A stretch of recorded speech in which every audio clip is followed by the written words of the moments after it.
Welcome to my channel. Srikrishna పరబ్రహ్మణే నమః. మాతృదేవో భవ. భగవద్గీత అర్జున విషాదయోగం 5వ భాగానికి స్వాగతం. అర్జున ఉవాచ యావదేతా నిరీక్షేహం యోద్ధుకామానవస్థితాన్ కైర్మయా సహ యోద్ధవ్యామస్మిన్ రణసముద్యమే.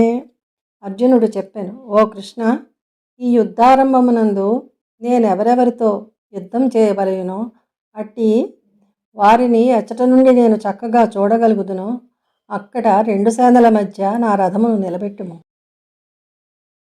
యోత్స్యమానానవేక్షేహం య ఏతేత్ర సమాగతాః ధార్తరాష్ట్రస్య దుర్బుద్ధేర్యుద్ధే ప్రియచికీర్షవః. దుష్టబుద్ధి కల దుర్యోధనునకు యుద్ధమున ప్రియము చేయుటకు ఇచట చేరియున్నట్టి ఈ యోధులను నేను చూచెదను. సంజయ ఉవాచ ఏవముక్తో హృషీకేశో గుడాకేశేన భారత సేనయోరుభయోర్మధ్యే స్థాపయిత్వా రథోత్తమం.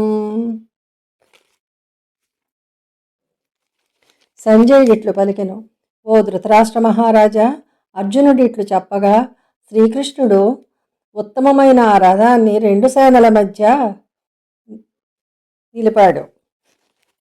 భీష్మద్రోణ ప్రముఖతః సర్వేషాంచ మహీక్షితాం ఉవాచ పార్థ పశ్యైతాన్ సమవేతాన్ కురోనితి.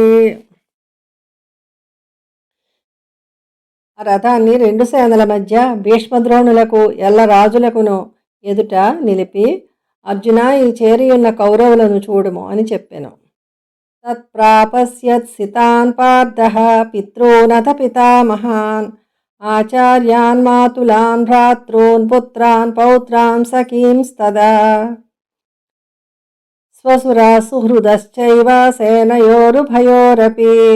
తరువాత అర్జునుడు రెండు సేనల యందును నిలిచి ఉన్నట్టి తండ్రులను, తాతలను, గురువులను, మేనమామలను, అన్నదమ్ములను, కొడుకులను, మనుమలను, స్నేహితులను, మామలను మొదలగు వారిని అందరినీ చూచెను. మీ అభిప్రాయాన్ని కామెంట్ చేయండి. తరువాత భాగంలో మళ్ళీ కలుద్దాం. నమస్తే. Thank you.